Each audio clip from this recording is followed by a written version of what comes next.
마태복음 7장 24절에서 27절까지 말씀입니다. 그러므로 누구든지 나의 이 말을 듣고 행하는 자는 그 집을 반석 위에 지은 지혜로운 사람 같으리니 비가 내리고 창수가 나고 바람이 불어 그 집에 부딪히되 무너지지 아니하나니 이는 주추를 반석 위에 놓은 가달기요 나의 이 말을 듣고 행하지 아니하는 자는 그 집을 모래 위에 지은 어리석은 사람 같으리니 비가 내리고 창수가 나고 바람이 불어 그 집에 부딪힘에 무너져 그 무너짐이 심하니라. 아멘. 일본 오사카 근방에 최신형으로 만든 공항이 하나 있다고 합니다. 자그마치 200억 불을 들여서 지은 칸사이 국제공항입니다. 가장 세계에서 비싼 건축물입니다. 이것보다 더 비싼 건축물이 없어요. 그래서 칸사이 공항은 지난 1000년 동안 세워진 가장 훌륭한 건축물 중에 하나다라고 그렇게 선정되는 그 영광을 차지하기도 했습니다. 처음부터 이 공항은요, 바다를 메꾸어서 만든 그 땅 위에 건축이 되었습니다. 근처에 있는 산 3개를 깎아서 그 흙으로 그 바다를 메웠습니다. 바다를 메우는 이 작업만 해도 10,000명의 인부가 동원되어서 3년 동안 걸쳐서 완성되었다고 합니다. 그러니 그 공사의 그 스케일이 얼마나 큰지 한번 상상이 되시죠. 건축 설계자들은 이 지대가 시간이 가면서 어느 정도 가라앉을 것이다라고 예상을 했었습니다. 그래서 무거운 그 콘크리트로 된 그 건물들이 막 생기기 시작하면 그 바다 아래에 있는 그 부드러운 그 토질로 인해서 땅이 한 20피트 정도 아래로 가라앉을 것이라고 그렇게 계산을 하고 있었습니다. 그래서 그 900개나 되는 그 건물 기둥에 각기 기중기를 장치를 해 두었다고 합니다. 그리고 다 컴퓨터로 연결을 해서 그렇게 장치를 했어요. 땅이 가라앉아서 한쪽이 기울면 이 자동차를 마치 잭으로 이렇게 들어 올리는 것처럼 그 기중기로 그 부분을 들어 올려서 수평이 되도록 그렇게 설계를 했습니다. 그러니 얼마나 엄청난 그런 대단한 건물입니까? 그런데 문제는 공항이 완공된 지 불과 5년 만에 땅이 거의 20피트가 아니라 30피트나 가라앉았다고 합니다. 따라서 건물을 위로 들어 올리는 기중기의 그 길이를 늘려야만 했습니다. 그리고 그 후에도 땅은 계속해서 아래로 가라앉아서 바닷물이 건물 안으로 스며들어오는 그런 위험을 맞이하고 있다고 합니다. 아직은 기술자들이 칸사이 공항을 현재 상황으로 계속 유지하는 그 방법들을 모색해내고 찾아내어서 적절한 조치를 취하고 있습니다. 하지만 결국은 이 공항은 수면 아래로 가라앉게 될 것으로 그렇게 생각하는 사람들이 많습니다. 그래서 어떤 사람들은 이 칸사이 공항은 세계 대표적인 그런 건축물이 아니라 완전한 실패작이다라고까지 평가를 하고 있다고 합니다. 두 사람이 각각 2가지의 집을 짓는다라는 이 예수님의 유명한 이 비유의 말씀은 교회를 어느 정도 다녔다면 누구나 들어보았을 그런 말씀일 것입니다. 한 사람은 견고한 반석 위에 집을 지었고요. 또 다른 사람은 모래 위에 집을 지었어요. 그리고 자연재해가 닥쳤을 때에는 이 2가지의 다른 결과가 나타났다라는 이 예수님의 가르침입니다. 예수님께서는 이 2가지 집의 비유로서 마태복음 5장에서 7장까지 적혀 있는 이 산상보훈의 이 설교, 자신의 설교 말씀을 사실상 마무리하는 것입니다. 이 짧은 이야기가 산 위에서 들려주셨던 예수님의 설교의 핵심이자 또한 결론의 말씀인 것입니다. 자, 이 말씀을 마음에 간직하고서 실천에 옮긴다면 우리는 견고한 믿음의 사람들로서 성공적인 하나님의 백성들로 살아갈 것입니다. 반면에 이 짧은 이야기가 우리의 마음과 삶 속에 전달되지 않고 또 실천되어지지 않는다면 우리는 믿음 생활에 그만 실패하고 말 것이다라는 이 예수님의 경고가 또한 여기에 담겨 있습니다. 우리는 우리의 발에 등이 되시고 또 우리의 길에 빛이 되시는 이 하나님의 말씀, 이 말씀을 의지하지 않습니까? 성령께서 오늘 이 본문 말씀을 통하여서 우리의 마음을 밝게 조명해 주시는 그런 은혜가 우리 모두에게 함께 하시기를 간절히 바랍니다. 먼저 이 2가지 사람이 있습니다. 예수님은 마태복음 7장에 와서 여러 차례 사람들을 2가지로, 2부류로 그렇게 분리를 하셨어요. 좁은 문으로 들어가는 사람들이 있는가 하면 또 넓은 문을 통과하는 사람들이 있다라고 말씀하셨죠. 또 좁은 길을 선택하는 이 소수의 무리가 있는 반면에 많은 사람들이 또 멸망으로 가는 그 넓은 길을 갈 것이다 라고 말씀하기도 하셨습니다. 좋은 열매를 맺는 좋은 나무와 같은 사람이 있는가 하면 악한 열매를 맺는 나쁜 나무도 있다라고 가르치셨죠. 그리고 아름다운 열매를 맺지 아니하는 그 나무는 찍어서 쪼개어서 불에 던져질 것이다, 그렇게 경고하셨습니다. 그리고 하나님의 뜻을 준행하면서 천국에 들어가는 그런 사람들이 있을 것이고, 입으로만 주여 주여 하다가 버림받는 사람들도 있을 것이다, 그렇게 두 가지로 또 분리하셨어요. 이렇게 버림받는 사람들은 예수님의 이름으로 가르치기도 하고, 제가 여기서 여러분들과 함께 말씀을 나누고 가르치는데 저와 같은 사람들이었던 것 같아요. 또 귀신들을 예수님의 이름으로 쫓아내든지 또 병자를 고치는 것과 같은 그런 큰 일을 하는 사람들이었습니다. 하지만 주여 주여 하면서 예수님을 부르고 열정적으로 하나님께 헌신된 사람들인 것처럼 보이긴 했지만 실상은 달랐던 것이죠. 이 사람들은 발람 선지자와 같은 거짓 지도자들이었던 것입니다.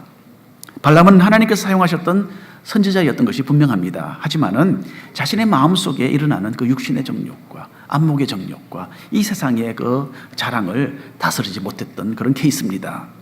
이 세상과 타협하다가 결국은 심판을 받았던 버림받는 자의 모분이 되었던 사람입니다. 이 산상보훈의 설교를 마치는 오늘 이 말씀에서 예수님은 또다시 사람을 두 가지로 구분해서 보여주십니다. 한 사람은 지혜로운 사람이고 다른 사람은 어리석은 사람입니다.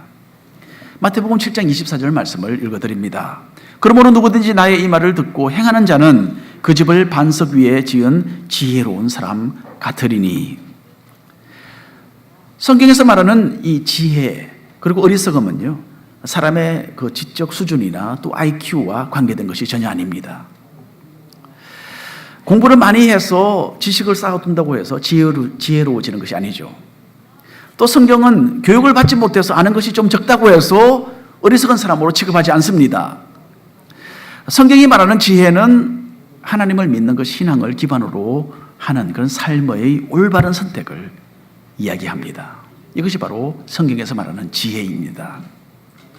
그래서 많이 알지는 못한다 하더라도 하나님의 말씀에 입각하여서 올바른 삶을 사는 사람은 지혜로운 사람입니다. 반면에 세상적으로는 똑똑하고 재능이 있어서 많은 사람들의 인정을 받는다 하더라도 성경의 교훈을 우습게 여기고 자기 마음대로 산다면 이것은 어리석은 사람입니다. 그래서 무식해도 영적으로는 지혜로울 수가 있고요, 가장 유식한 사람이라도 형편없이 어리석은 사람으로 살아갈 수가 있는 것입니다. 이 지혜로움과 어리석음은 인간의 기준이 아니라 하나님의 기준으로 판가름 납니다. 따라서 성경적으로 지혜로운 사람은요, 자신의 시선을 이 세상에 맞추지 않습니다. 참 지혜를 갖춘 사람은요, 하나님께 좋은 평가를 받는 것을 자신의 삶의 목표로 삼고 살아갑니다. 잠언서에 이런 말씀이 있습니다. 9장 10절에 있는 말씀인데요, 한 목소리로 읽어보시겠습니다. 여호와를 경외하는 것이 지혜의 근본이요 거룩하신 자를 아는 것이 명철이니라. 무엇보다도 하나님을 두려워할 줄 아는 것이 참된 지혜입니다. 하나님은 우리를 너무나 많이 깊이 사랑하시는 분이십니다.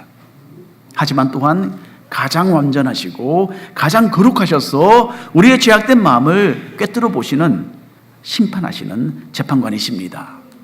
이런 하나님을 제대로 인식하는 것이 성경이 말하는 지혜입니다.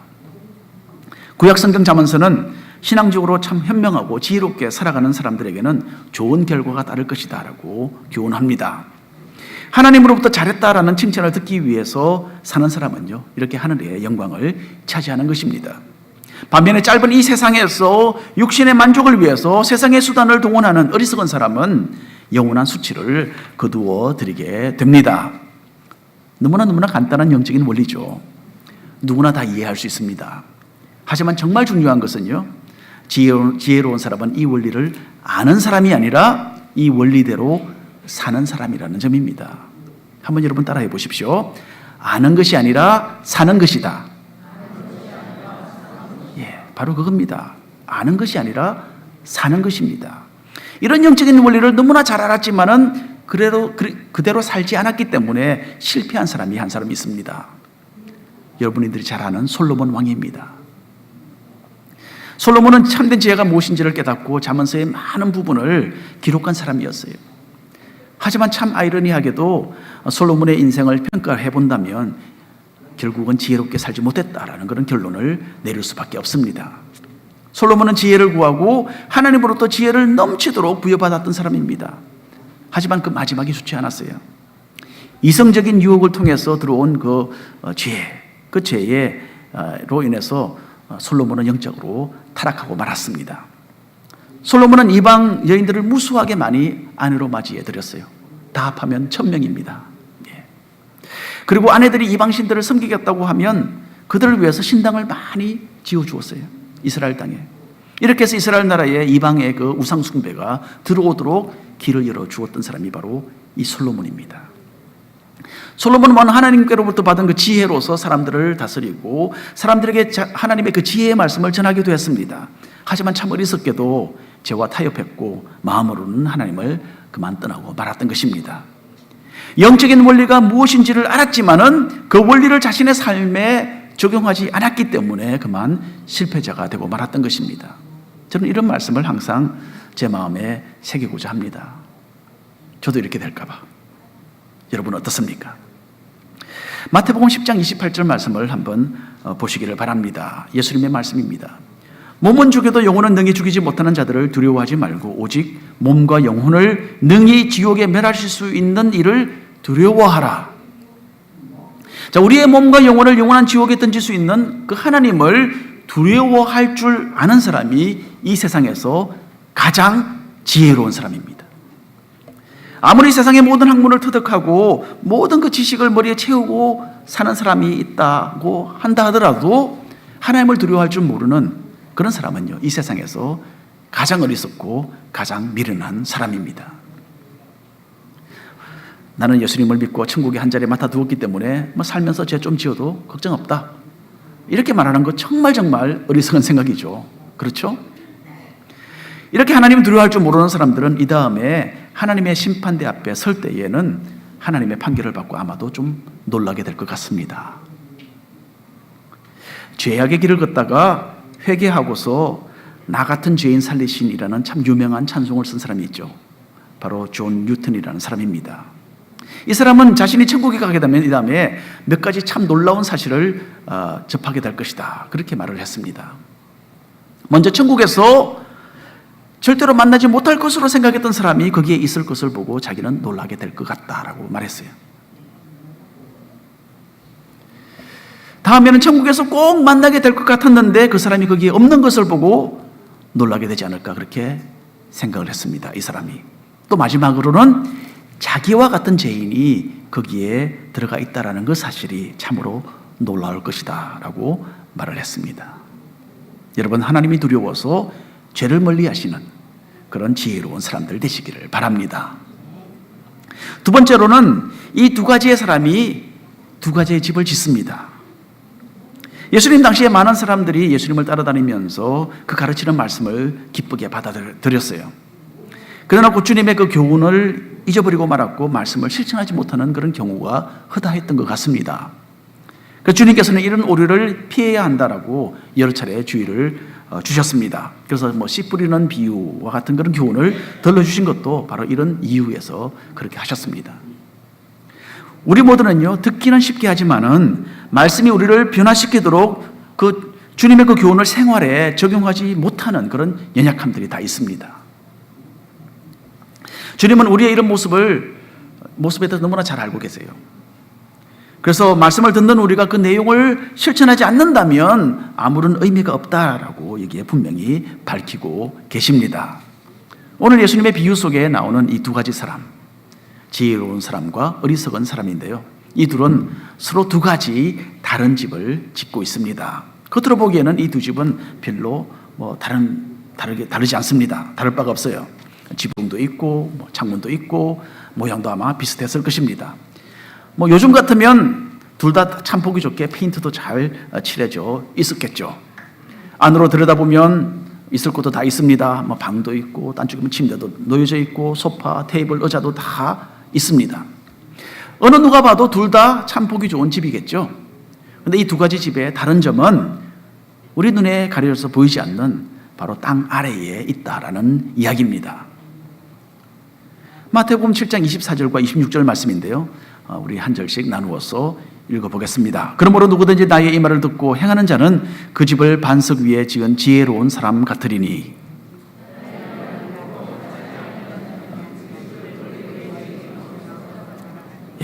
이 어리석은 지혜로운 자와 어리석은 자에 대해서 주님이 말씀하기 시작하십니다. 저는 이번에 휴가를 가졌습니다.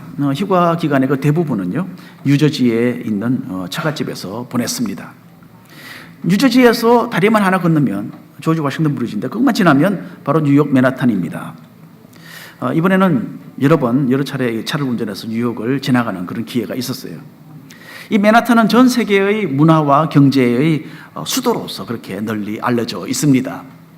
그런데 외관상으로 이 뉴욕 맨하탄은 다른 무엇보다도 그곳에 빽빽하게 세워져 있는 고층 건물의 그 숲으로서 참 대단한 인상을 줍니다.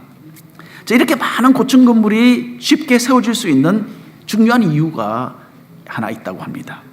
맨하탄 땅을 8m만 파내려가면요, 튼튼하고 거대한 돌덩이가 그 아래에 버티고 있다고 합니다.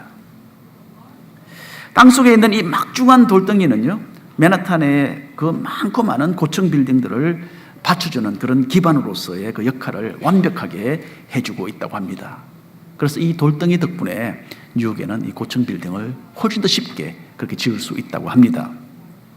예수님의 비유의 말씀 속에 한 사람은 땅 밑 보이지 않는 곳에 이렇게 튼튼한 그런 반석을 기초로 해서 집을 지었고요.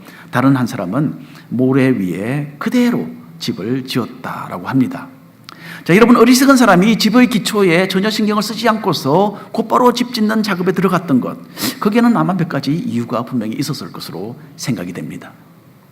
어쩌면 이 사람은 집의 겉모습에만 너무 좀 지나치게 치중을 했는지도 모릅니다. 장기적인 안목을 가지고서 오랫동안 견고하게 서 있을 그런 집을 짓기보다는 그냥 외관상으로만 번드러운 그런 집을 짓기에 집중했던 것은 아닌가, 그렇게 생각이 됩니다. 그리고 또 기초를 놓지 않았던 다른 또 이유를 말한다고 한다면 그 작업이 아마 힘들었기 때문이었겠죠. 땅을 깊이 파고 튼튼한 기초를 놓으려면 많은 노력에 땀방울을 흘려야만 되지 않겠습니까? 자, 이런 이유들은 우리에게 영적인 어리석음이 다 있다라는 것을 잘 드러내어 줍니다. 우리는 모두 우리 자신의 그 외형적인 모습에 참 많은 관심을 기울이게 됩니다. 우리에게는 다른 사람이 우리를 어떻게 볼 것인가, 이게 매우 중요하게 여겨지죠. 오늘도 교회 오시기 전에 아마 여러분들은 거울을 여러 번 들여다보셨을 것입니다. 저도 그랬습니다. 자, 여기에 비할 때에 우리의 마음을 항상 이만큼 살펴보고 있는지, 이거 우리가 한번 깊이 생각해 보아야 할 부분입니다. 사람이 아니라 하나님께서 우리의 속모습을 보시고 어떻게 평가하실지가 가장 중요하기 때문에 그렇습니다. 또 우리는 신앙생활을 힘들게 하지 않고 그냥 좀 쉽게만 하려는 그런 경향이 참 강합니다.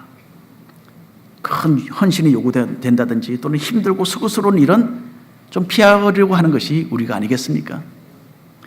하나님의 나라와 하나님의 뜻을 위해서 더 충성스럽게 살아가는 것이 나를 위해서도 유익하다라는 것을 알면서도 좀 이렇게 나태한 마음을 가지게 되는 겁니다.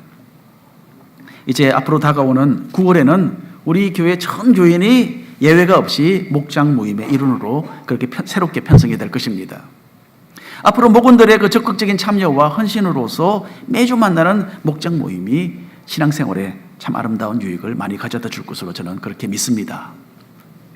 그리고 목자로서 이 모임들을 이끌어가는 그 작은 십자가를 지게 될 때에 하나님으로부터 너는 참 착하고 충성된 종이구나 라는 그 칭찬을 듣는 그런 영광 차지하게 될 줄로 믿습니다.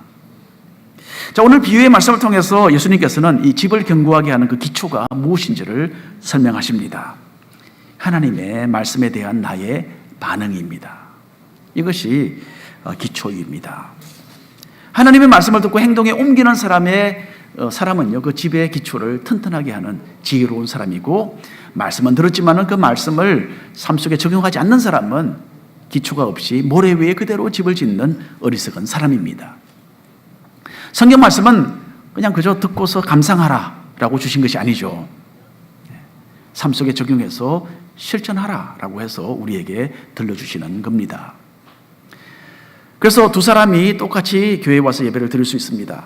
겉으로 보기에는 별 차이가 없겠죠. 어쩌면 둘 다 표면적으로는 교회에서 봉사도 하고 교회 활동에 어떤 역할을 맡고 있는지도 모릅니다. 둘 다 예수님을 믿는다고 하면서 이 다음에 천국에 들어가게 될 것으로 생각하고 있겠죠. 그래서 오늘도 이렇게 예배에 함께 참석해서 둘 다 하나님의 말씀을 듣고 있는지도 모릅니다. 하지만 두 사람 사이에 차이가 있을 수 있겠죠. 첫 번째 사람은 하나님의 말씀을 듣고 순종해서 삶을 정돈하고 점차적으로 변화되어 가는 사람입니다. 자신의 부족함을 느끼고 마음이 가난해져서 몸부림치고 산성보온에 있는 말씀대로 또 자기의 죄를 돌아보면서 슬퍼하고 애통하는 사람들입니다. 마음의 결단을 내리고 하나님이 말씀하시는 대로 즉각 행동에 옮기는 지혜로운 실천하는 믿음의 사람입니다. 이 사람의 집은 튼튼한 반석을 기초로 해서 지금 현재도 세워지고 있습니다. 그런데 우리 가운데 어쩌면 두 번째에 속하는 사람이 있을 수도 있겠습니다. 말씀을 듣기는 해도 실천하지 않는 사람입니다. 하나님이 참 좋은 말씀을 성경에 남기셨겠구나. 그런 생각으로 그냥 하고 넘어가는 사람들이죠. 또는 예수님이 왜 하필 이런 말씀을 하셨는가 하고 좀 불평하는 마음이 드는 그런 사람일 수도 있겠습니다. 아니면 하나님께서 양심을 건드리시고 마음을 찔러서 아프시게 하시기 때문에 좀 도망치고 싶은 그런 마음이 드는 사람일 수도 있겠습니다. 이유야 어찌되었든지 간에 하나님의 말씀이 뿌리를 내려서 실제적으로 삶 속에 어떤 변화와 열매를 맺지 못하게 된다면 이 사람은 어리석은 사람입니다.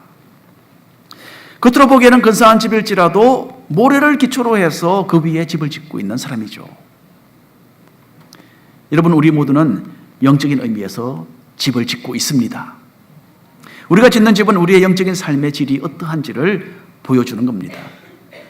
영적으로 성공해서 견고하고 흔들리지 않는 삶이 될 수도 있고 아니면 그만 실패작으로 끝날 수도 있을 것입니다. 어떤 집이 건축될 것인지는 주님의 말씀에 우리가 어떻게 반응하는지에 달려 있습니다. 다시 한번 예수님께서 우리에게 주시는 경고의 말씀을 들을 수 있기를 간절히 바랍니다.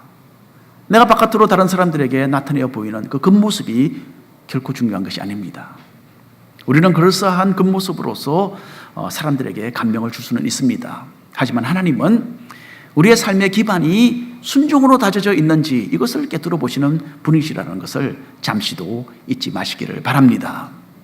그래서 나 개인의 마음 중심이 무엇을 추구하고 있는지, 내가 무엇을 향해서 어디를 향하고 가고 있는지, 또 영적으로 어떤 자세를 갖추고 있는지가 우리가 인생의 가장 중요한 물어봐야 할 가장 중요한 질문이 되겠습니다. 나의 인생의 그 공든탑이 건재할 것인지 아니면 무너질 것인지를 결정하는 것은요, 주변 환경이 아니라 바로 내 삶의 기반이 순종인지 아니면 불순종인지에 달려 있다는 것 꼭 기억하시기를 바랍니다. 세 번째로 보면 이 두 가지 사람이 지은 이 두 가지 집은요, 결국 두 가지 결과를 맞이하게 됩니다. 몇 년 전에 일본 해안을 강타했던 그 쓰나미 파도에 대한 영상 TV로 아마 보셨을 것입니다. 밀려오는 그 물결의 그 위력이 얼마나 두렵고 파괴적인 것인지 실감나게 해주는 그런 장면이었어요. 자동차가 마치 장난감처럼 물결에 휩쓸려서 떠내려가는 것 여러분 보셨을 겁니다. 그리고 수없이 많은 집들이 그냥 통째로 뜯겨져서 거센 물결을 따라서 떠내려가다가 산산조각으로 변하는 그런 장면들 참 잊혀지지 않습니다. 오늘 예수님의 비유의 말씀 속에서도 이런 비슷한 자연재해가 일어나서 두 가지 사람이 지은 이 두 가지 집에 부딪히게 됩니다. 강력하게. 그리고 그에 따라 두 가지 다른 결과가 나타나게 된다라고 주님이 말씀하고 계십니다. 마태복음 7장 25절과 27절 말씀인데 한 절씩 나누어서 읽겠습니다. 비가 내리고 창수가 나고 바람이 불어 그 집에 부딪히되 무너지지 아니하나니 이런 주추를 반석 위에 놓은 까닭이요.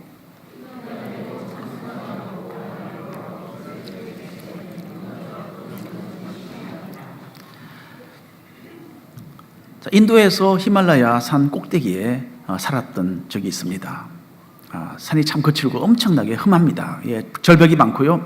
길이 꼬불꼬불해서 가끔 차들이 굴러 떨어져서 사람들이 죽는 그런 사고가 일어나고는 했습니다.